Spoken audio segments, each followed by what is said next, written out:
किलबिल बाल दोस्तांसाठीचा कार्यक्रम, बाल दोस्तांसाठीचं खुलं अंगण. किलबिल बाल दोस्तांसाठी माहितीचा खजिना. आकाशवाणीचं हे अकोला केंद्र आहे. FM 102.4 मेगाहर्ट्झवर श्रोतेहो प्रसारित करीत आहोत बालमित्रांचा कार्यक्रम किलबिल. या अंतर्गत आज आपण ऐकणार आहात शिक्षणातून प्रबोधन.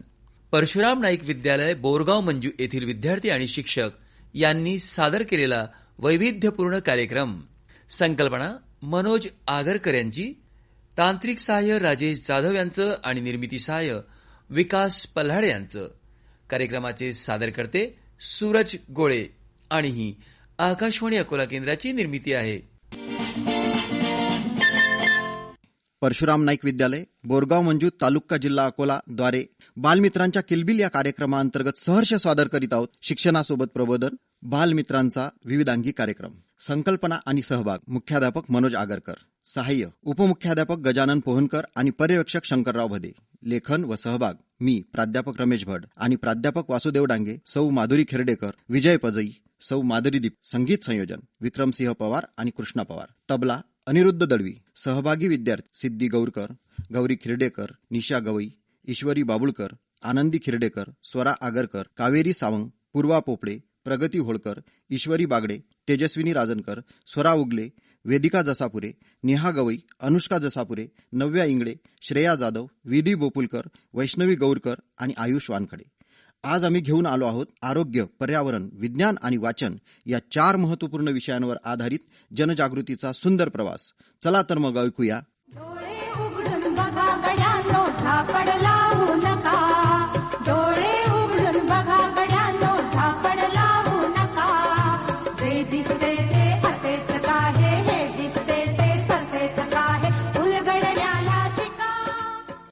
शाळेच्या स्टाफ रूम मध्ये काही शिक्षक बंधू भगिनींची चर्चा सुरू आहे आणि शाळेचे मुख्याध्यापक आगरकर सर स्टाफ रूम मध्ये प्रवेश करतात. नमस्कार मंडळी. नमस्कार सर. आज सर्वजण स्टाफ मध्ये जमले आहेत. काय चर्चा सुरू आहे? दीपके मॅडम आणि आमची विद्यार्थ्यांविषयी चर्चा सुरू आहे सर. सर, आजचे विद्यार्थी अनेक गोष्टींच्या आहारी गेले आहेत. मोबाईल पाहण्याचे प्रमाण वाढत आहे. तरीही आपण 7 ते 9 टीव्ही, मोबाईल बंद आणि वाचन सुरू याविषयी विद्यार्थी आणि पालकांना नेहमीच सांगतो सर. हो ना सर, आपण त्यांना डिजिटल जगापासून दूर राहा असे म्हणत नाही, पण त्याचा योग्य उपयोग व्हावा हाच आपला हेतू आहे. म्हणून 2 तासाचा डिजिटल उपवास असावा यासाठी आपण प्रयत्न करतो. टांगे सर, तुम्ही कोणत्या विचारात आहात? सर, टीव्ही मोबाईल सोबतच दुसरी मोठी समस्या आहे, ती म्हणजे विद्यार्थी आणि तरुणांमध्ये वाढत चाललेली व्यसनाधीनता. डांगे सर, तुम्ही भट सर आणि खेरडेकर मॅडम यांनी मिळून व्यसनमुक्ती संदर्भात एक पथनाट्य लिहिले होते. भट सर आणि डांगे सर, तुम्ही विद्यार्थ्यांसोबत आपल्या गावातील प्रत्येक चौकामध्ये ते सादर सुद्धा केले होते. माझ्याकडे तर आताही विद्यार्थी तयार आहेत सर, याच विषयाच्या संदर्भात जनजागृतीचा कार्यक्रम सादर करायला. सर, बोलवा त्या विद्यार्थ्यांना आणि आम्हाला सुद्धा ऐकू द्या विद्यार्थ्यांचा जनजागृतीचा कार्यक्रम. काय ग गौरी, काय करत आहेस? अगं सिद्धी, मी पेपर वाचत आहे. काय आहे ग आजच्या पेपरमध्ये विशेष गौरी? अगं हे बघ, आता तंबाखू आणि गुटखा खाऊन रस्त्यावर थुंकणाऱ्यांना दंड होणार आहे म्हणे. छान छान निर्णय शासनाचा. कारण तंबाखू गुटखा खाणारे लोक रस्त्यावर थुंकून सगळी घाण करतात बाई. अगं किती घातक आहे हा तंबाखू आणि गुटखा माणसांच्या आरोग्यासाठी. अगं आजच्या तरुण पिढीला तर तंबाखू व गुटखा खाण्यात मजाच वाटते बाई. अगं सिद्धी, लोकांना केव्हा कळेल की तंबाखूमुळे कॅन्सर सारखे गंभीर आजार होतात ते. अगं माझ्या आजोबांना तर तंबाखूच्या सवयीमुळे हृदयाचा आणि श्वसनाचा त्रास होत आहे. आजोबांना दवाखान्यात नाही नेलं का ग सिद्धी? नेले होते, पण डॉक्टर म्हणतात आता आजोबांचे काही खरे नाही. बापरे, ही तर दुःखद बातमी आहे. अगं माझ्या आजोबा तर म्हातारेच आहेत, पण आपल्या वर्गातला सार्थक. सार्थक? काय झालं सार्थकला? अगं काल आपल्या गावात अँब्युलन्स आली होती सार्थकला घ्यायला. काय सांगत आहे बाई तू? काय झाले सार्थकला? अगं तंबाखूच्या अतिहारी गेल्याने सार्थकला तोंडाचा कॅन्सर झाला म्हणे. बापरे, सार्थकला कॅन्सर झाला? किती वाईट बातमी दिली ग सिद्धी तू. अगं गौरी, सार्थकचे पूर्ण तोंड सुद्धा उघडत नाही आता. त्याला जेवता पण येत नाही ठीक. किती हुशार होता ग सार्थक शाळेत असताना. परंतु तंबाखूजन्य पदार्थाच्या अतिहारी गेल्याने त्याच्यावर ही दुःखद परिस्थिती ओढवली. आता काय होईल ग सिद्धी आपल्या सार्थकचे? अगं, डॉक्टरांचे म्हणणे आहे की सार्थक जास्त दिवसांचा सोबती नाही म्हणे. आई वडिलांचा एकुलता एक मुलगा आहे सार्थक, पण व्यसनामुळे त्याचे आयुष्य उद्ध्वस्त झाले. काय ग गौरी, सार्थकच्या घराजवळ काल रात्री रडण्याचा खूपच आवाज येत होता. अगं सिद्धी, जे व्हायचे नव्हते तेच झाले. काल रात्री आपल्याला आपला सार्थक सोडून गेला. भयंकर वाईट झाले, कारण सार्थक कुटुंबाचा एकमेव आधार होता. सार्थकच्या जाण्याने त्याचे कुटुंब उघड्यावर आले. किती वाईट व्यसन आहे ग सिद्धी हे तंबाखूचे आणि गुटख्याचे. अगं, दरवर्षी कितीतरी तरुणांचा कॅन्सरने मृत्यू होतो. तरी पण तरुण पिढीचे काही डोळे उघडत नाहीत बाई. वंदनीय राष्ट्रसंत तुकडोजी महाराज म्हणतात. काय म्हणतात ग सिद्धी तुकडोजी महाराज? तुकडोजी महाराज सांगतात की माणसाला व्यसन असावं, पण दुर्व्यसन तोडणारे. अगं, राष्ट्रसंतांचा हा विचार तर सर्व समाजाचा हिताच आहे बाई. आज तंबाखूमुक्त समाज घडविण्याची गरज आहे. हो ना, तंबाखूमुक्त समाजामुळे आपला भारत निरोगी भारत बनेल, यात काहीच शंका नाही. आणि तरुण पिढी आनंदी जीवन जगेल. गौरी आणि सिद्धी, आपल्या सार्थक सारखे प्राण पण जाणार नाही. आणि तरुण पिढी आनंदी जीवन जगेल. गौरी हो, आणि सिद्धी, आपल्या सार्थक सारखे प्राण सुद्धा जाणार नाही. माझ्या तरुण मित्रांनो आणि गावकऱ्यांनो, आजची तरुण पिढी अंमली पदार्थ सेवनाच्या प्रचंड आहारी जात आहे आणि त्याचे दुष्परिणाम भोगत आहे. आपण व्यसन करत असाल आणि ते व्यसन आपण सोडले नाही तर आपली अवस्था सुद्धा आमच्या सार्थक सारखी झाल्याशिवाय राहणार नाही. म्हणून आम्ही म्हणतो की तंबाखू खाणे खूपच वाईट, गुटखा खाणे खूपच वाईट, सिगारेट ओढणे खूपच वाईट, बीडी ओढणे खूपच वाईट. तंबाखू खाणे सोडून द्या ना, फायदा याचा काहीच नाही ना. गुटखा खाणे सोडून द्या ना, फायदा याचा काहीच नाही ना. अंमली पदार्थ खाणे सोडून द्या ना, फायदा याचा काहीच नाही ना. कारण जो खाईल तंबाखू आणि गुटखा त्याला बसणार कॅन्सरचा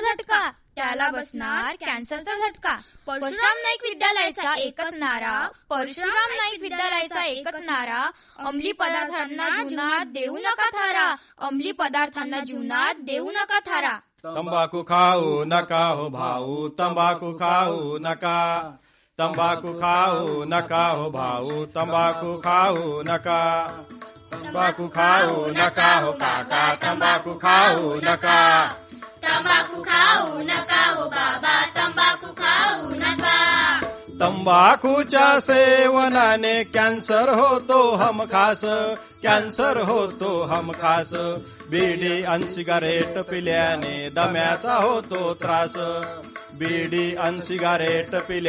दम्याचा होतो त्रास. तंबाखू खाऊ नका हो काका, तंबाखू खाऊ नका.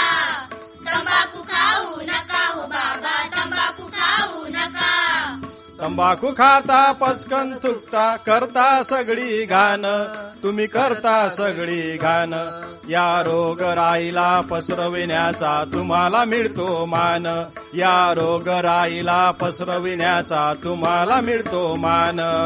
तंबाखू खाऊ नका हो काका, तंबाखू खाऊ नका. तंबाखू खाऊ नका हो बाबा, तंबाखू खाऊ नका.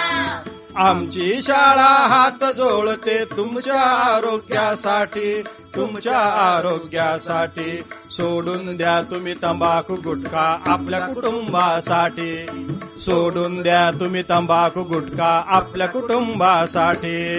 तंबाखू खाऊ नका हो काका, तंबाखू खाऊ नका. तंबाखू खाऊ नका हो बाबा, तंबाखू खाऊ नका.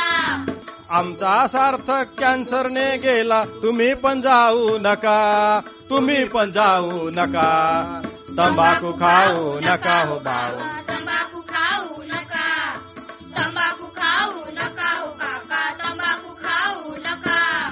तंबाखू खाऊ नका हो बाबा, तंबाखू खाऊ नका. तंबाखू खाऊ नका हो बाबा, तंबाखू खाऊ नका. तंबाखू खाऊ नका हो बाबा, तंबाखू खाऊ नका. तंबाखू खाऊ नका. सार्थक सारखा परिवारातील एकुलता एक मुलगा व्यसनामुळे तरुणपणात त्याचे आयुष्य उद्ध्वस्त झाले. जगाचा निरोप घ्यावा लागला. ही बाब मनाला खिन्न करते सर. मॅडम, गुटखा तंबाखू सोबतच प्लॅस्टिकच्या अतिवापरामुळे सुद्धा आता कॅन्सरचे प्रमाण खूप वाढत आहे. चहाचे कप, पत्रावळी, मुलांचे जेवणाचे प्लॅस्टिकचे डबे यामध्ये गरम पदार्थ टाकल्यास प्लास्टिकचे जे मायक्रोकोन आहेत ते त्यामध्ये मिसळतात आणि त्यामुळेही कॅन्सर होतो. सर, यामध्ये एक गोष्ट सुटली, ती म्हणजे प्लॅस्टिकच्या पिशव्या. सर्वसाधारण लोक त्याला पन्नी संबोधतात. यांच्या वापरामुळे मानव आणि प्राण्यांनाही खूप समस्या उद्भवतात. त्यामुळे प्राण्यांच्या जीवाला धोका निर्माण झाला आहे.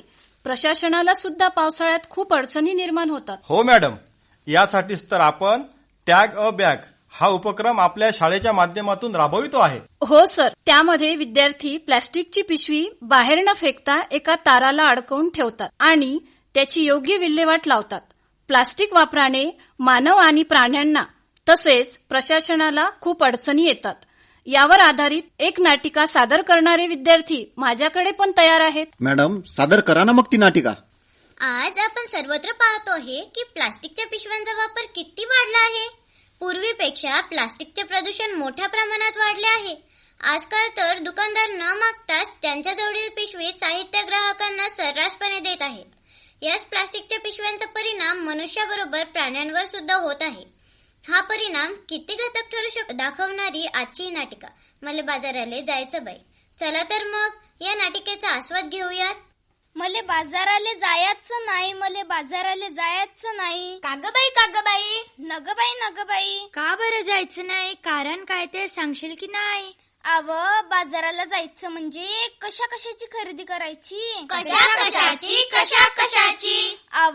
मंडळी, डाळ, तांदूळ अन भाजीपाला, साबण, कपडे, चपला काय बाय लागतं आपल्या संसाराला. मग ते समजा घेऊन ये की त्यात अवघड तरी काय? आणू कशात, ठेवू कशात? आता तर समजा वस्तू कॅरी बॅग मध्ये देतात की. तोच तर मोठा घोटाळा हाय. कसा काय? कॅरी बॅग भरून आणावी, वस्तू वतून डब्यात भरावी, कॅरी बॅग फेकून द्यावी म्हणजे झालं. त्या कॅरी बॅगा समद्या गटारीत अडकतात, समद्या नाल्या डुबून भरतात आणि सांडपाणी येतं रस्त्यात. काय सांगता काय बाई? मग ध्यानात येतं का नाही? म्हणून म्हणते मले बाजाराला जायचं नाही. कागबाई माझी हरणी दुधाची म्हैस. आता तिला काय झालं? माझी हरणी मला सोडून गेली. कुठं जंगलात की अरण्यात? नाही हो, ती मरून गेली. कशा पायी मेली तुझी हरणी? आता तू का गाते रडगाणी? का नाही केलं तू तिचं औषध पाणी? ते तर सांगते म्या, ध्यानात येतं का नाही? प्लास्टिकच्या कॅरी बॅगा तिनं चाऱ्यागत सगळल्या, तिच्या पोटात गेल्या म्हणून तिचं मरण ओढवलं. तिचं बिचारं रेटकू रडरड रडलं. दुधा वाचून त्या लेकराचं अडलं.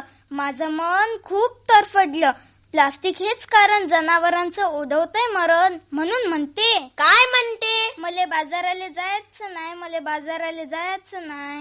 सरकारने काढलाय आदेश, प्लास्टिक नका वापरू हे त्यातलं विशेष. सजीवांना वाचवूया हा दिलाय संदेश. पेपरातली बातमी वाचली की नाही? आता काय तुम्ही अंगठा बहादर नाही? सांग रे बाबा सांग, मला आठवत नाही. पेपरात आलाय तरी काय?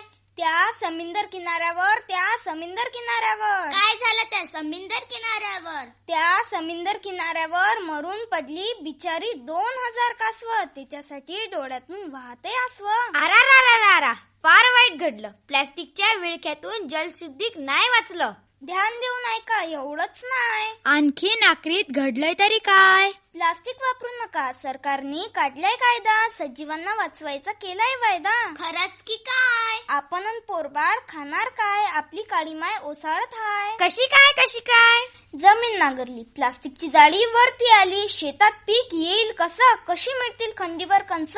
म्हणून म्हणते मले बाजाराला जायचं नाही. यापेक्षा म्या सांगतो तसं कर, समजा लोकांना उपदेश कर. तो काय? वापरू पिशवी कापडाची आणि कागदाची, प्लॅस्टिकची पिशवी नकोस. काळजी घेऊ वसुंधरेची. आता तरी बाजाराला जाशील की नाही? वय पर मी प्लास्टिकची थैली आता धरणार नाही. मले बाजाराला जायचं आहे. चला बाजाराला चला. कापडाची थैली घेऊन बाजाराला चला. नदी नाले स्वच्छ राहत, पक्षी प्राणी आनंदी होते. झाडे पाणी जपूया सारे, निसर्गाचे आपण स्वच्छ हवा स्वच्छ पाणी हीच पृथ्वीची खरी कहाणी. प्लास्टिक टाळा, संदेश द्या, पर्यावरण रक्षणाची शपथ घ्या. कागद कपडाच वापरा, नको प्लास्टिकचा कचरा. होत नाही त्याचा निचरा, आर्ततेने सांगते वसुंधरा. कागद आणि कपडाच वापरा. या नाटिकेतून कापडी पिशवी वापरण्याचा संदेश दिला आहे, तो तर मला खूपच आवडला सर. आता नवीन इको फ्रेंडली पत्रावळी आणि ग्लास सुद्धा मार्केटमध्ये आले आहेत मॅडम. आपले पर्यावरण संरक्षण हे ध्येय डोळ्यासमोर ठेवून अनेक नवीन शोध लावले जात आहेत. हो ना, आपले पजई सर दरवर्षी विज्ञान प्रदर्शनीमध्ये नवीन नवीन प्रयोग सादर करतात. हो सर, त्यांचा पाणी अडवा पाणी जिरवा हा प्रयोग तर राष्ट्रीय पातळीवर पहिला आलेला आहे. ही बाब आपल्या शाळेसाठी अभिमानाची आहे आणि विद्यार्थ्यांना प्रेरणा देणारी सुद्धा आहे. आपली जुनी जीवन पद्धती निसर्गाला हानी पोहोचवणारी नाही, तर याची काळजी घेणारी होती. तसेच ती निसर्गाशी समरूप होती. आपले सण उत्सव सुद्धा निसर्गातील बदलांना आधार मानून साजरे केले जायचे. आपल्या देशाला प्राचीन शास्त्रज्ञांची एक परंपरा लाभलेली आहे, जी आपल्यासाठी अभिमानाची बाब आहे. असाच संदेश देणारा माहितीपर कार्यक्रम माझ्याही विद्यार्थ्यांनी तयार केला आहे. जर तुम्ही म्हणत असाल तर मीही माझे विद्यार्थी प्राचीन विज्ञान आणि भारत ही नाटिका सादर करण्याकरता बोलावतो. हा काय विचारायचा विषय आहे सर, बोलवा ना विद्यार्थ्यांना. आजच्या मुलांना वाटतं की विज्ञान फक्त मोबाईल, इंटरनेट आणि रोबोट मध्येच आहे, पण आपल्या भारतात हजारो वर्षापूर्वीच महान वैज्ञानिक झाले आहे. मुलांनो, आज आपण प्राचीन भारतीय विज्ञानाबद्दल शिकणार आहोत. मॅडम, लोक म्हणतात की विज्ञान फक्त आधुनिक काळातच विकसित झाले, हे खरे आहे का? मॅडम, त्या काळात वायफाय होतं का? अरे नाही, पण त्या काळात मोठमोठे शोध लागले होते. आपल्या भारतात खूप मोठे वैज्ञानिक होते. मॅडम, मग गुगल कोण चालवत होतं? अरे मूर्खा, त्यावेळी गुरुजीच गुगल होते. आणि तेव्हा मोबाईल सुद्धा नव्हते. अरे हा कोण? हे आहेत महान गणित तज्ञ आर्यभट्ट. नमस्कार विद्यार्थी मित्रांनो. नमस्कार. तुम्ही कोणता शोध लावला? मी शून्याचा शोध लावला. म्हणजे काहीच नाही असे तुम्हाला म्हणायचे का? अरे नाही, शून्य नसता तर गणित पूर्णच झाले नसते. हा, म्हणजे माझे मागील परीक्षेतील शून्य तुमच्याच मुळे.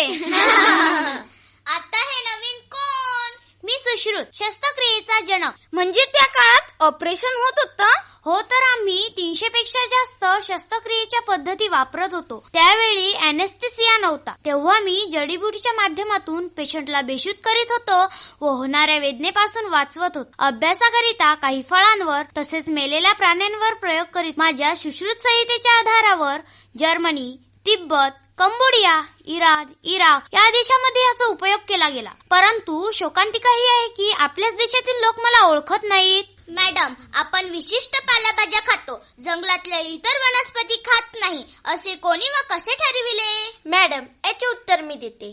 मी पुस्तकामध्ये वाचलं आहे की आपल्या पूर्वजांनी प्राण्याचे निरीक्षण केले की ते कोणते वनस्पती खातात व कोणते नाही, त्यामध्ये कोणते विषारी आहेत आणि गुणधर्म हे शोधून काढले. तुम्हाला माहिती आहे का की कान पकडणे म्हणजे शिक्षा नव्हती. शिक्षा नाही तर मग काय होतं? यामागे शरीर व बुद्धी यामधील विज्ञान लपलेले आहे. आयुर्वेदानुसार कानामध्ये असे बिंदू लपलेले असतात जे बुद्धी व स्मृती यांच्याशी जोडलेले असतात. कान पकडून उठबस करणे हे बुद्धीला सक्रिय करते, रक्तातील प्रवाह वाढविते, यामधून चूक केल्याची आठवण व मनाचे संतुलन हे होते. तसेच आपल्या पूर्वजांनी आपल्याला प्राचीन विज्ञानाची दिलेली देणगी म्हणजेच ऋतुमानानुसार सण साजरे करणे, यामध्ये आपले आरोग्य कसे चांगले राहील याचा विचार केला आहे. परंतु मॅडम, आम्हाला होळीला रंग खेळण्याकरिता जास्त रंग खेळू देत नाही. होळी या सणामागील विज्ञान काय आहे? पूर्वीच्या काळी होळीचे रंग हे फुलं तसेच हळदीपासून बनवले जात होते. हे हर्बल रंग त्वचेचे रक्षण करीत होते व हिवाळ्यानंतर शरीराची प्रतिकार शक्ती वाढवित होते. मॅडम, मकर संक्रांती हिवाळ्यामध्ये येते, यामागील विज्ञान काय आहे? आपल्या शरीराकरिता तिळगुळ खूपच फायदेशीर आहे. तिळामधील फॅट्स व गुळामधील आयर्न हिवाळ्यामधील उष्ण व शरीरामधील रोगप्रतिकार शक्ती वाढवितात. म्हणजे आपल्या प्राचीन भारतामध्ये वैद्यकशास्त्र बरोबर महान गणिती खगोलशास्त्रज्ञ होऊन गेले. होय, आर्यभट्ट, सुश्रुत, चरक, वराहमिर अशा अनेक महान शास्त्रज्ञांनी भारताला व जगाला विज्ञानाच्या माध्यमातून फार मोठे योगदान दिले. तर मग तेव्हा आपण आपल्या प्राचीन विज्ञानाचा अभिमान बाळगला पाहिजे आणि नवीन शोध लावले पाहिजेत. वेद पुराणांचे ज्ञान, प्राचीन भारताची ओळख विज्ञान, ऋषींचे ज्ञान, आयुर्वेदाचे वरदान. प्राचीन भारत आहे विज्ञानाचा मान, प्राचीन भारत आहे विज्ञानाचा मान. सर, मला आर्यभट, सुश्रुत आणि सण उत्सवांचा निसर्गाशी असलेला संबंध खूपच आवडला. आजच्या पिढीला ह्या गोष्टी सांगणारे असे कार्यक्रम वेळोवेळी सादर केले जावे. हो मॅडम, ज्यामुळे आज नवीन समस्या उद्भवणार नाहीत आणि आपले जगणे सुकर होईल व निसर्गालाही हानी पोहोचणार नाही. मला यावर एकच पर्याय दिसतो आहे सर. कोणता मॅडम? पुस्तक वाचन. हो, एकदम बरोबर मॅडम. पुस्तक वाचनाची प्रेरणा मिळण्यासाठी दरवर्षी आपण ग्रंथदिंडी व ग्रंथ प्रदर्शनीचे आयोजन आपल्या शाळेच्या माध्यमातून करतोच ना. आणि आठवड्यातून 2 दिवस सामूहिक वाचन घेतो. विद्यार्थ्यांना भाषण देण्यासाठी प्रेरित करतो, ज्यामुळे वाचन तर वाढतेच, सोबत अभिव्यक्ती क्षमता सुद्धा विकसित होते. वाचन संस्कृती रुजावी, वाचनात आवड निर्माण व्हावी म्हणून मी वाचनाच्या ओव्या लिहिल्या आहेत आणि माझ्या विद्यार्थ्यांनी त्या सुंदर गायल्या सुद्धा आहेत सर. मॅडम, त्या ओव्या आता विद्यार्थ्यांना गायला सांगा ना. आजच्या स्पर्धेच्या युगात मानवाला इतर गोष्टी सोबतच वाचण्याची किती गरज आहे, त्यामुळे माणूस कसा ज्ञानसंपन्न होतो ते पाहूया या ओवीच्या माध्यमातून. पहिली माझी ओवी ग, पहिली माझी ओवी ग, हातात पुस्तक घेऊ ग, मोबाईल टीव्ही दूर सारू ग, मोबाईल टीव्ही दूर सारू ग, वाचन संस्कृती जपू ग, हातात पुस्तक घेऊ ग, हातात पुस्तक घेऊ ग, वाचन संस्कृती जपू ग, वाचन संस्कृती जपू ग. दुसरी माझी ओवी ग, दुसरी माझी ओवी ग, वाचाल तर वाचाल मंत्र जपू ग, वाचाल तर वाचाल मंत्र जपू ग, रोज एक तरी पान वाचेल ग, रोज एक तरी पान वाचेल ग, संकल्प मी करेन ग, संकल्प मी करेन ग, वाचन संस्कृती जपू ग, हातात पुस्तक घेऊ ग, हातात पुस्तक घेऊ ग, वाचन संस्कृती जपू ग, वाचन संस्कृती जपू ग. तिसरी माझी ओवी ग, तिसरी माझी ओवी ग, वाचनाचे महत्व सांगू ग, वाचनाचे महत्व सांगू ग, तांत्रिक युगात जगताना वाचन दृढ करू ग, वाचन संस्कृती जपू ग, हातात पुस्तक घेऊ ग, हातात पुस्तक घेऊ ग, वाचन संस्कृती जपू ग. चौथी माझी ओवी ग, चौथी माझी ओवी ग, शब्द संपत्ती वाढवू ग, वाचनाचं प्रवृत्त करू ग, वाचनाचं प्रवृत्त करू ग, पुस्तकांचे अंतरंग समजू ग, पुस्तकांचे अंतरंग समजू ग, वाचन संस्कृती जपू ग, हातात पुस्तक घेऊ ग, हातात पुस्तक घेऊ ग, वाचन संस्कृती जपू ग. पाचवी माझी ओवी ग, पाचवी माझी ओवी ग, सावित्रीचा वसा वसू ग, वाचनाची गोडी लावू ग, वाचनाची गोडी लावू ग, हाती पुस्तक घेऊ ग, हाती पुस्तक घेऊ ग, वाचन संस्कृती जपू ग, हातात पुस्तक घेऊ ग, हातात पुस्तक घेऊ ग, वाचन संस्कृती जपू ग. सहावी माझी ओवी ग, सहावी माझी ओवी ग, अवंतर वाचन करू ग, जगी समृद्ध होऊ ग, जगी समृद्ध होऊ ग, शब्दांची देवाणघेवाण करू ग, शब्दांची देवाणघेवाण करू ग, वाचन संस्कृती जपू ग, हातात पुस्तक घेऊ ग, हातात पुस्तक घेऊ ग, वाचन संस्कृती जपू ग, हातात पुस्तक घेऊ ग. सातवी माझी ओवी ग, सातवी माझी ओवी ग, वाचन अंगीकारू ग, ज्ञानाने संपन्न होऊ ग, ज्ञानाने संपन्न होऊ ग, रोज वाचन करू ग, रोज वाचन करू ग, हातात पुस्तक घेऊ ग, वाचन संस्कृती जपू ग, वाचन संस्कृती जपू ग, वाचन संस्कृती जपू ग, वाचन संस्कृती जपू ग, वाचन संस्कृती जपू ग. पाहिलं का मंडळींनो, वाचन करणे किती महत्वाचे आहे.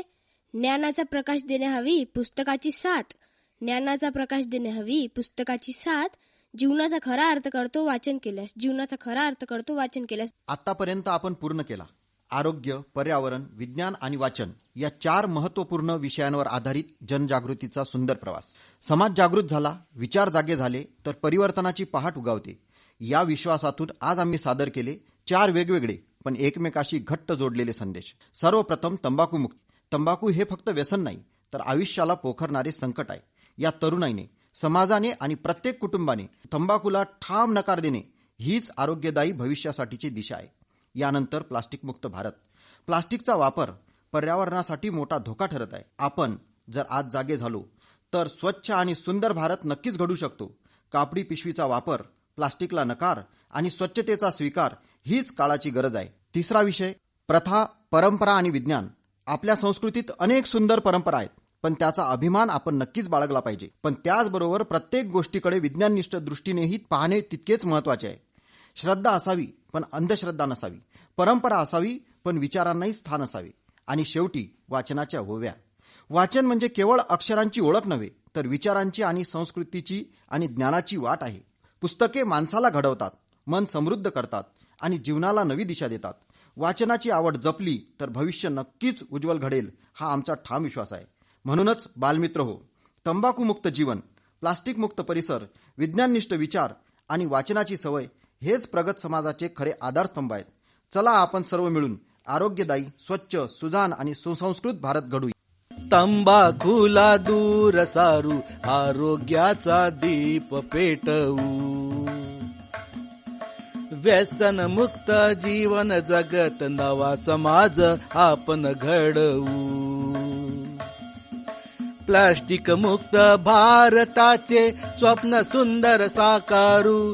कापडी पिशवी, स्वच्छ परिसर, धरती मातेचे ऋण फेडू. प्रथा परंपरा जपू सारे, विज्ञानाची कास धरू. विज्ञानाची कास धरू.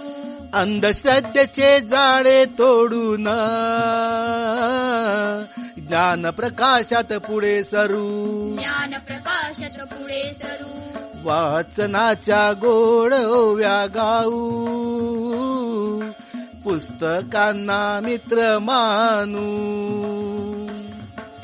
शब्दा शब्दातून नवी दिशा, जीवनाला सुंदर जगू. हातात पुस्तक, मनात विज्ञान, ओटी स्वच्छता जय घोष. तंबाखू मुक्त, प्लास्टिक मुक्त भारत हाच नवा जोश. प्रथा परंपरा जपू सारे, विज्ञानाची कास धरू. विज्ञानाची कास धरू. अंधश्रद्धेचे जाळे तोडून ज्ञान प्रकाशात पुढे सरू. ज्ञान प्रकाशात पुढे सरू. ज्ञान प्रकाशात पुढे सरू. ज्ञान प्रकाशात पुढे सरू. ज्ञान प्रकाशात पुढे सरू. श्रोतेहो, आत्ताच आपण किलबिल या कार्यक्रमांतर्गत परशुराम नाईक विद्यालय, बोरगाव मंजू येथील विद्यार्थी आणि शिक्षक यांनी सादर केलेला वैविध्यपूर्ण कार्यक्रम ऐकलात. संकल्पना मनोज आगरकर यांची होती. तांत्रिक सहाय्य दिलं होतं राजेश जाधव यांनी, तर निर्मिती सहाय्य विकास पलाडे यांचं होतं. आणि या कार्यक्रमाचे सादरकर्ते होते सूरज गोळे. ही आकाशवाणी अकोला केंद्राची निर्मिती होती. किलबिल बाल दोस्तांसाठीचा कार्यक्रम, बाल दोस्तांसाठीचं खुलं अंगण. किलबिल बाल दोस्तांसाठी माहितीचा खजिना.